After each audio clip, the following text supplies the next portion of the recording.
Now I suddenly open and I focus on the gratitude. I focus on what is still there.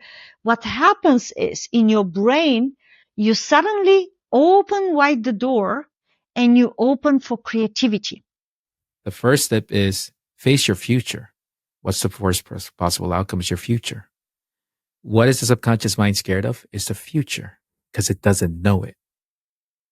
So the fact that you're addressing the worst possible outcome.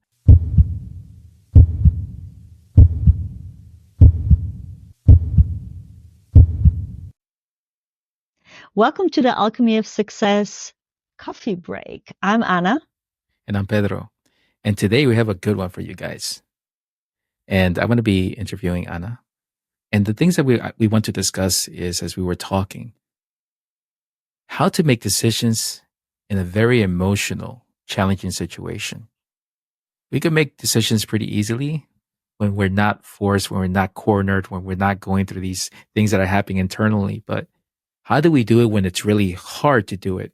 Because you're finding your internal emotions, what's happening inside of you. So I want to ask Anna that question because as we all go through experiences, she has a perspective and I would love to listen to that perspective and she can share with the rest of the audience here.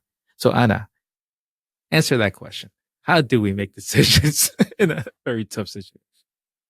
So there is a lot of tools and possibility how to do it. You know, you can say, okay, trust your gut. That is also a very good one. But when, from my perspective or from my experience, when I'm very emotional engaged, sometimes it's difficult for me to distinguish between ego, so ego telling me something and my intuition really telling me something, you know, especially, I don't know, but I will assume that women, we get more emotionally engaged when the situation is challenging, you know, because it's kind of our feminine energy with this empathic way, you know, men are like more assertive, more straight ahead.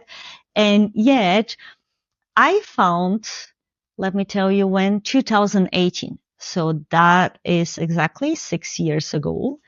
A very interesting method that I have been implementing to different situations in my life. And I have currently also one of the situations that I will give you guys as an example.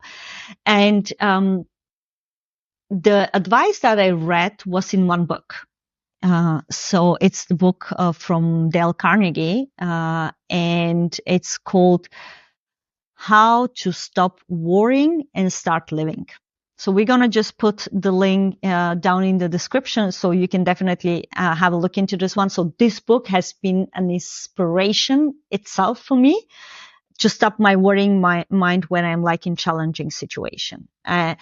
And I think this was like one of the first tools he introduced in the book. And I use it very often since then. It has 3 steps. Step number 1 is when you're in a very challenging situation, emotional challenging, and especially when it's very emotional challenging means that there is a huge possibility of loss, because otherwise, why should we put so much emotional tension there? Right. So that means it's a big loss that could be done if the situation doesn't resolve the way how I'd like to have it. Okay.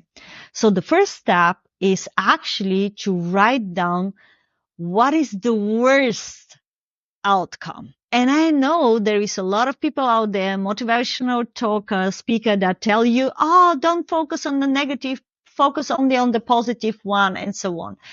But he's not about, you know, putting like the focus on this, but more about gaining awareness. Okay, so the first step is what is the worst outcome possible? So like we say, I'll give you in parallel the one situation that I'm currently handling with this topic, so you can have it also like immediately with an example. So I'm working on a deal, and the deal is currently very challenging. Kind of the both sides are a little like stuck in the negotiation, so to say. And the worst thing what can happen in this deal is that completely breaks. So that means nothing happens, both sides goes away, no transaction happens. And the worst outcome for me as the one bringing this deal on the table is that, of course, on the one side, the financial, what is a pretty big amount, will be completely fall away. And all the work and all the, energy that I have put there is like lost, right?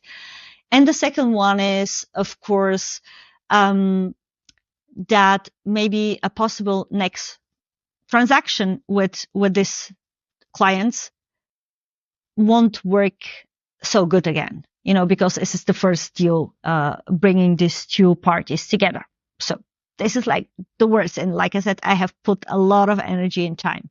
So the first step is putting the worst outcome there. The second step, and that is, guys, the most challenging, and this cannot be proceeded through the mind. This goes deeper. It's totally accepting it. What I mean by this. Now, when we write down what is the worst outcome that we actually doesn't want to have, is to really become in peace with this possible outcome. Really, on an emotional level, like accept it within you, I'm fine with this. And I can give you a small hints how you can do it. Let me take this example. Yes, maybe I'm going to lose this deal, and I'm going to lose a huge amount of money, and I'm going to lose a huge amount of energy I have put there, and maybe no other possibility to create a relationship between these two parties. But I'm still alive. I'm still healthy. I have my son. I learn a lot through this deal. I really gain a lot of experience and knowledge in this area. So that means when I have the worst outcome, when I go to the acceptance, I just think I'm still alive. I think that's like the ultimate way to realize, even if like everything else falls apart, I still breathe. I can still get myself up on my feet and go. So this way of like putting the focus on the gratitude for what is still there, that I won't be dead. Even if we go in a court or whatever, handling with lawyers, I'll still be alive, I'll still be able. And I'm pretty sure all of you, the same like me, had a lot of example where people like was so down, deep down, even like in prisons or whatever. So we're not talking this situation current that it's about prison, but even in this, and they were able to really rebuild their life completely. So that means if they can do it, I can do it, So that means, in order to accept it, because that's the most challenging, is like put the focus on what is still there.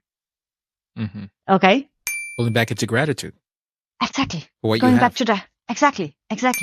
Definitely. So, and this, because when I try to accept just the facts, my inner feelings is like, no, I put so much energy and there is so much to lose, blah, blah, blah, blah. But when I shift from what I can lose to what is still there, it helps me to go in this peaceful state. Okay, I'm accepting it. So now I must tell you why this second step is kind of the most important one.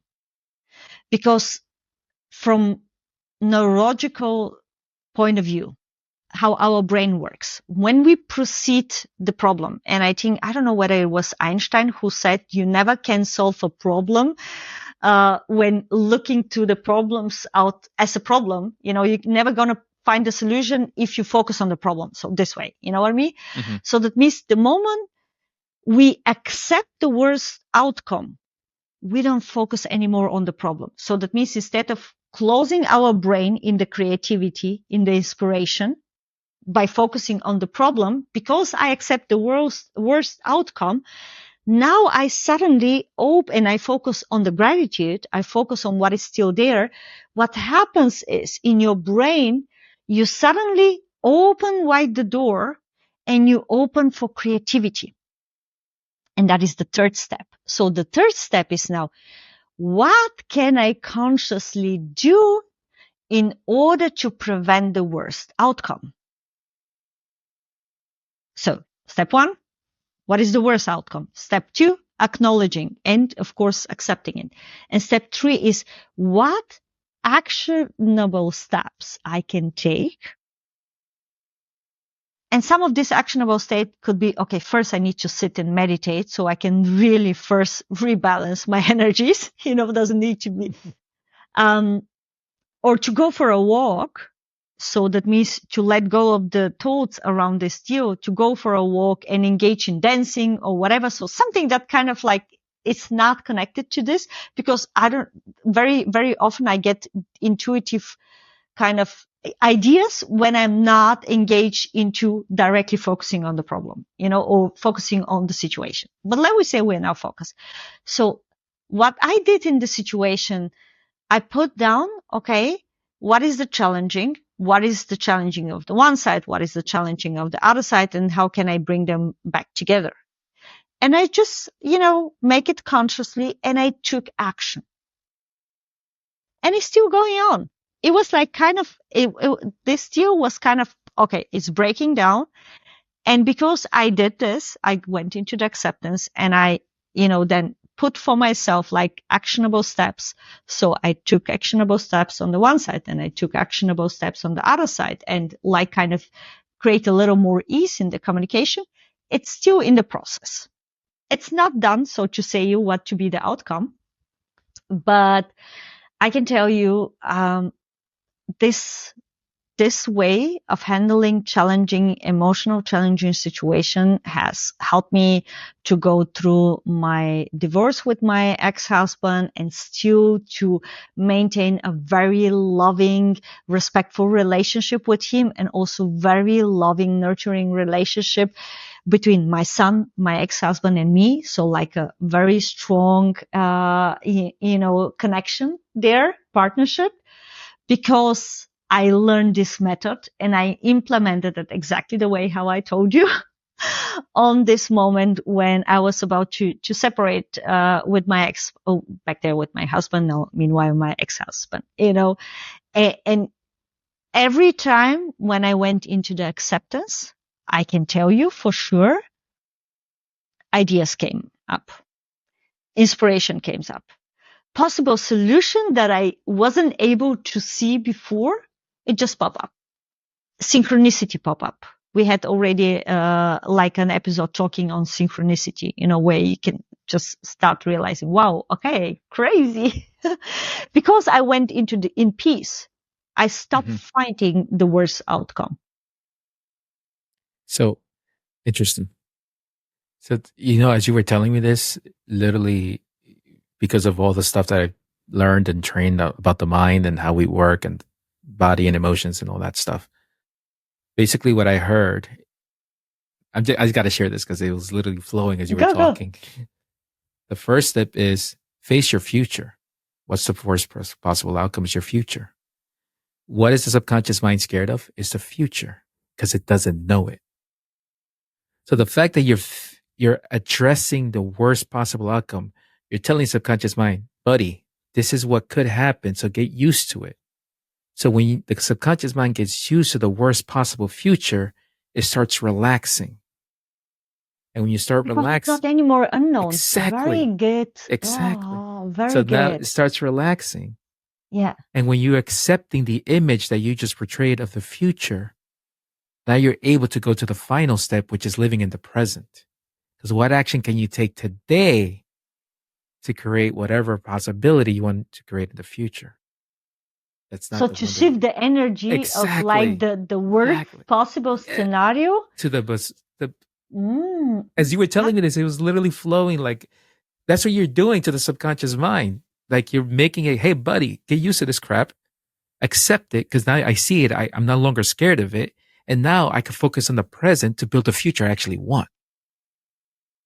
That's cool. So Dale Carnegie wasn't maybe aware of the conscious and subconscious mind when he wrote the book, but it's good now to put it also in the scientific point. It's like how, yeah. And that's why, sometimes we're so afraid. You say, stay positive. But it's also a way to stay positive. But like you said, to bring the unknown to a known position. Familiar. Make it familiar. Exactly. Make it familiar and take a conscious decision. Right? So take a conscious decision to not proceed the worst familiar, right? Yes. Take a conscious decision to take the right steps today. So it brings you back to the present moment, because you have to make the conscious decisions today because you already brought it forward to make the future that you actually want to achieve. And that's why the solutions to the alternatives, the creative things come in, because now you're positively thinking of what the possibility of where your new future is going to be. So you're allowed to think and process and be more chilled with your emotions because you no longer have that fear component tied to it. So everything flows. How's that? Cool. That's what came to me while you were talking to me. Amazing. Thank you. So now you gave me also another perception, of this way. Cool. Okay. So to Annie's point, I'm going to finish it up with the mind thing. When people tell you just stay positive, what's happening if you do that, if you live in that mindset and in that world of just simply positivity, is you're never allowing the subconscious mind to accept any reality. So the more you're able to accept whatever happens to you, the less fear it has. Therefore, you're able to easily manifest what you want to create. So it's okay to face your fears. And you know what's also? It's kind of like also not judging it, because when I accept the worst outcome, it's out of judgmental. It's like, okay, it's a possible outcome. So that means instead of going in, like you say, with the fear base, what is a very low frequency, when you look in the scale of the emotional scale, is fear very, very low, and judgmental is also very low. When we bring it to the level of acceptance, it's a way higher frequency. So that means from this position to manifest the positive outcome is easier in this emotional state vibration, than when you do it from a lower but subconscious way, where you self-sabotage you because you never was willing to see what's the worst possible outcome, and shift it through the acceptance. And from a consciousness perspective, remember how you said acceptance is because you're living in gratitude? Remember you discussed it, right? Mm-hmm. From a consciousness perspective, what you're actually doing is trusting. Leap of faith. Exactly. Oh, so when you trust, it flows. You know what's interesting? After I was, sorry guys, it's but I think trust, it's very important what Pedro put here. That is also something that I learned. So I know that a lot of motivation people and so on say, okay, stay in gratitude, stay in love. I, for myself, experience that sometimes it's not always easy.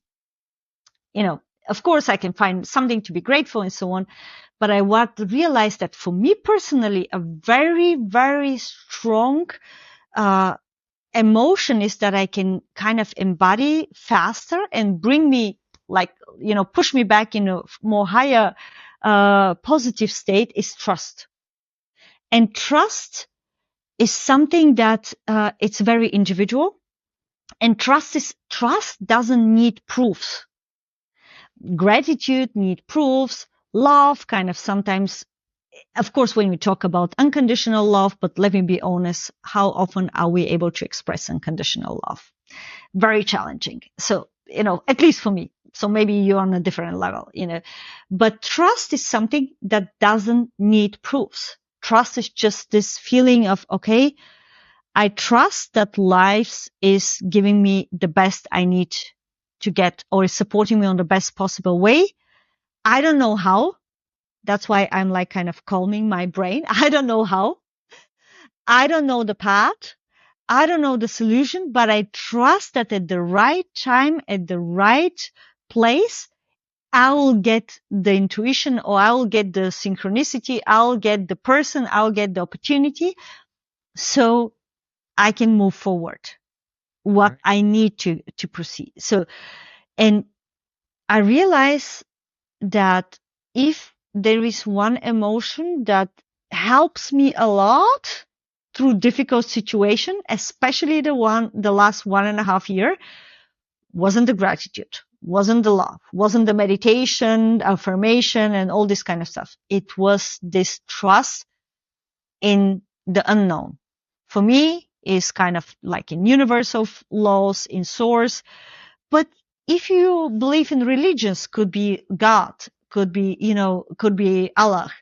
If you're more of the science, trust in the quantum field, trust in placebo effect, just trust. And I can tell you, this will bring you on the other side even faster. Yep. Because you're opening yourself to receive. Yeah. You're no longer trying to control anything. You do what you need to do, but you don't try to control anything. I love this episode. I really love it because I also like, when I get also some realization more deeper, like, yes, perfect. So, like I said, you can grab the book down below in the link. But yes, take that what Pedro said also additionally. Cool. Yeah. I feel like a child that gets a candy. Thank you, Pedro. You're welcome. Have a wonderful day and Thank implement this tool for you. Yes. Bye-bye. Yes. Bye. Thanks for watching. Click on one of the videos below and don't forget to like and subscribe.